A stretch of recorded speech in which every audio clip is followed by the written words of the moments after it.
Beberapa tahun setelah lokasi itu dijadikan hutan lindung, masyarakat sekitar mulai merasa tenang dan damai. Tidak ada lagi proyek pembangunan dan tempat itu kembali sunyi.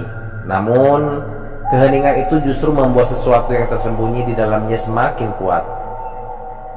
Pada suatu malam, sekelompok anak muda dari kota datang ke desa untuk berkemah di sekitar area tersebut. Mereka tidak tahu sejarah kelam tanah itu dan hanya mendengar dari internet bahwa tempat itu dulunya sempat viral karena kisah mistisnya. Doni memimpin kelompok. Dia mengajak teman-temannya dan berkata, "Ayo guys, kita buktikan kalau ini cuma cerita karangan semata. Mana ada hantu di dunia nyata," ujar Doni. Mereka mendirikan tenda di dekat pohon besar yang katanya menjadi tempat munculnya sosok perempuan misterius. Malam itu mereka menyalakan api unggun dan mulai bercanda sambil sesekali merekam video untuk media sosial. Namun di tengah malam sesuatu yang tidak biasa terjadi. Angin kencang bertiup membuat api unggun mereka hampir padam. Salah satu dari mereka bernama Rina merasa ada yang mengawasi dari balik pepohonan. "Kalian lihat nggak? Kayaknya ada yang berdiri di sana deh," ujar Rina. Mereka semua melihat ke arah yang ditunjuk Rina, tapi tidak ada apa-apa. "Ah, jangan bercanda Rin, jangan nakut-nakut kita dong," ujar Budi. Namun beberapa saat kemudian terdengar suara gemerisik di semak-semak. Lalu sama-sama terdengar suara perempuan menangis. "Nah loh, kalian dengarkan itu? Itu bukan suara hewan guys. Itu seperti suara perempuan yang lagi nangis," ujar Rina. Suara tangisan itu semakin jelas, lalu tiba-tiba berubah menjadi suara tertawa yang menyeramkan.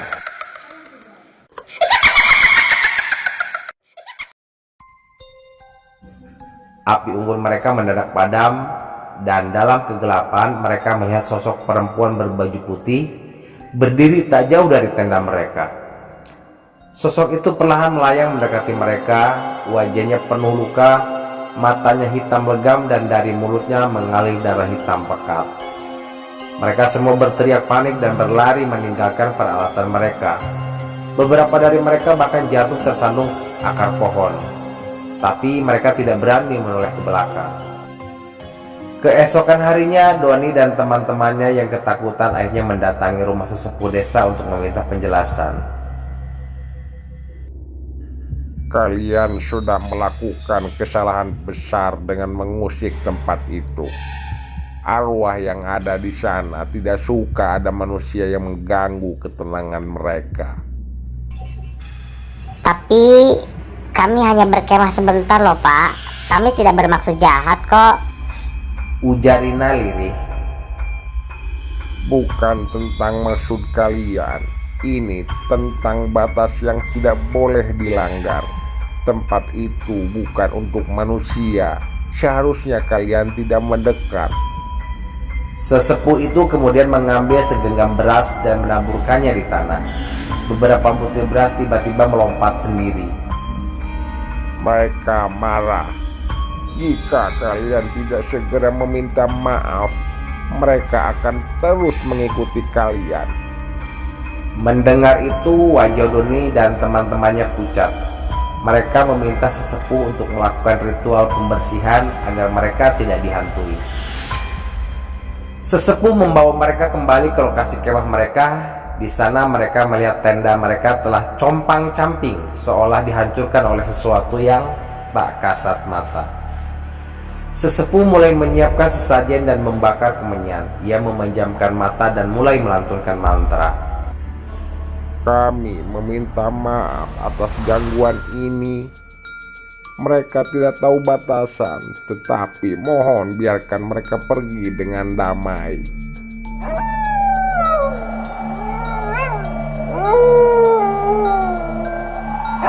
Angin tiba-tiba bertiup kencang. Salah satu teman Doni bernama Budi tiba-tiba jatuh ke tanah dan tubuhnya bergetar. Dari mulutnya keluar suara yang bukan miliknya. "Kalian mengusik tempat ini, kalian harus membayar." Sesepuh segera menaburkan air doa ke tubuh Budi. Budi berteriak kesakitan lalu pingsan.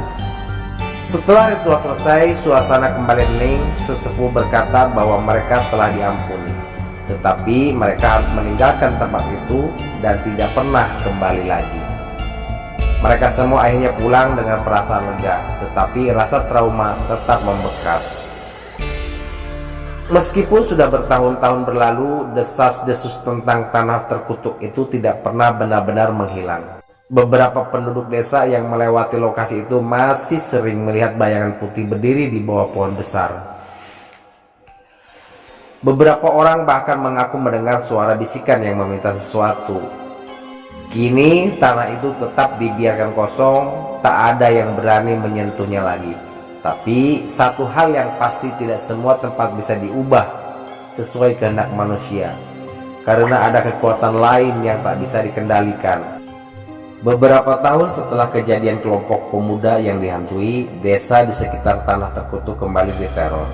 Warga mulai mengalami kejadian aneh. Ternak mereka mati mendadak dengan mata melotot dan mulut menganga, seakan dicekik. Anak-anak sering menangis di tengah malam, mengaku melihat perempuan berambut panjang berdiri di luar rumah mereka. Namun yang paling menyeramkan adalah mimpi buruk yang dialami beberapa orang. Mereka bermimpi berada di lokasi proyek lama, melihat sosok perempuan berbaju putih yang berdiri di tengah lubang galian, menatap mereka dengan tatapan kosong. Ini bukan kejadian biasa. Kita harus melakukan sesuatu sebelum lebih banyak korban berjatuhan, ujar Pak Joko, warga desa. Namun sebelum mereka bisa bertindak, sesuatu yang mengerikan terjadi. Pada suatu malam, seorang pemuda bernama Rian yang sering pergi memancing di sungai dekat lokasi itu tidak kembali ke rumahnya. Keluarganya mulai khawatir dan meminta warga desa untuk mencari. Mereka menemukan perahu Rian terombang-ambing di tengah sungai, tetapi tubuhnya tidak ada dimanapun. Namun yang membuat mereka bergidik adalah jejak kaki basah yang mengarah dari sungai menuju hutan. Jejak yang hanya muncul sampai di dekat pohon besar di tanah terkutuk itu. Seorang warga yang ikut mencari tiba-tiba merasa pusing dan jatuh ke tanah. Saat dia mengangkat wajahnya, matanya melebar ketakutan. Astaga, lihat itu. Di bawah pohon besar samar-samar terlihat bayangan perempuan berbaju putih. Rambutnya tergerai panjang, berdiri tanpa bergerak. Namun ketika salah satu warga mencoba mendekat, bayang itu menghilang begitu saja. Mereka kembali ke desa dengan ketakutan. Tidak ada yang berani melanjutkan pencarian.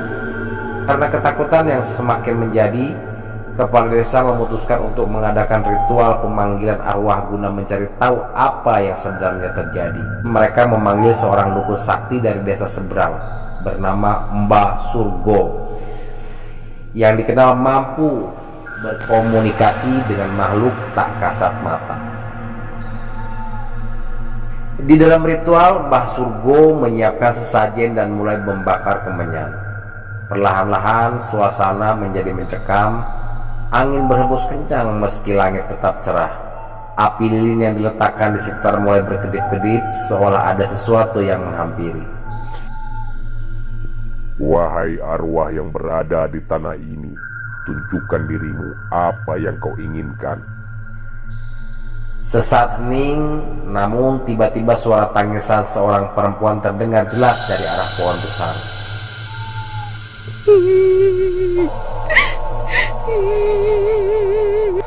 Rumahku, kembalikan rumahku. Tiba-tiba tubuh Mbah Surgo tersentak ke belakang. Matanya menatap kosong, bibirnya bergerak tanpa suara. Sebelum akhirnya terdengar suara yang bukan miliknya, suara seorang perempuan yang dingin dan penuh kebencian. Aku tidak akan pergi. Tidak akan berhenti sampai semuanya membayar. Tubuh Mbah Surgo kejang-kejang, lalu mulutnya mengeluarkan darah hitam.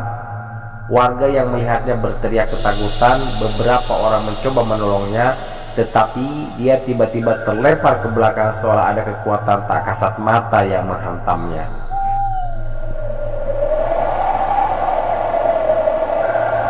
Angin bertiup semakin kencang, suara jeritan menggema dari arah hutan. Sosok perempuan berambut panjang mulai muncul perlahan dari dalam bayangan. Matanya hitam legam, kulitnya pucat dan darah mengalir dari mulutnya.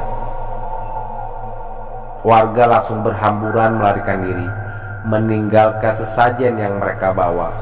Malam itu mereka menyadari satu hal, sang penunggu tidak bisa ditenangkan lagi. Dia telah bangkit dengan penuh amarah. Beberapa hari setelah ritual yang gagal itu, hilangnya warga desa semakin sering terjadi. Tak hanya itu, beberapa orang ditemukan dalam kondisi yang mengerikan. Seorang pencari kayu bernama Darto ditemukan tergantung di pohon besar dengan wajah membiru dan matanya melotot ketakutan. Yang lebih menyeramkan, di sekeliling tubuhnya ada jejak tangan kecil yang menempel di batang pohon seperti tangan seorang anak kecil. Di rumah warga, suara bisikan terdengar di tengah malam. Beberapa orang melihat bayangan berjalan di halaman rumah mereka. Setiap kali seseorang mencoba melawan, mereka akan mengalami mimpi buruk yang sama. Terperangkap di lokasi proyek lama, berdiri di depan lubang galian. Sementara suara perempuan berbisik di telinga mereka. Satu nyawa tidak cukup, aku butuh lebih.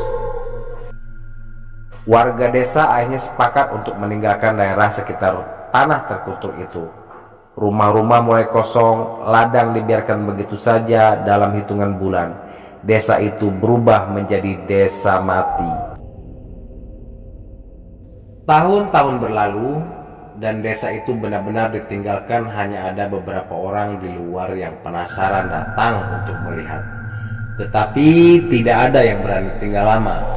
Namun sebuah kejadian aneh terjadi beberapa dekade kemudian. Seorang investor properti yang tidak mengetahui sejarah tanah itu memutuskan untuk membeli dan mengubahnya menjadi perumahan modern. Saat tim survei datang untuk mengecek lokasi, mereka menemukan sesuatu yang membuat mereka merinding. Di tengah-tengah lahan kosong, di bawah pohon besar yang masih berdiri kokoh, ada sebuah boneka usang yang terlihat seperti baru diletakkan di sana. Di sampingnya sebuah tulisan tertoreh di tanah dengan goresan kasar. Aku belum pergi. Dan sejak hari itu tidak ada seorang pun yang berani menyentuh tanah itu lagi. Namun mereka yang melewati daerah itu di malam hari sering melaporkan hal yang sama. Suara tangisan perempuan yang menggema dari kejauhan seperti menunggu dan mencari tumbal baru. Desas-desus tentang tanah terkutuk itu semakin menyebar hingga ke kota-kota terdekat. Banyak orang mencoba menyelidiki, tetapi tidak ada yang bisa menghentikan teror yang terus berlanjut. Sampai akhirnya seorang ustadz muda bernama Ustadz Fadli, jebolan pondok pesantren terkemuka, mendengar tentang kisah mengerikan ini dan merasa terpanggil untuk membantu. Ditemani oleh beberapa muridnya dan beberapa warga yang masih berani, Ustadz Fadli mendatangi lokasi tersebut. Begitu menginjakan kaki di tanah itu, dia merasakan hawa yang begitu berat dan gelap. Tempat ini telah dihuni oleh sesuatu yang bukan dari dunia kita.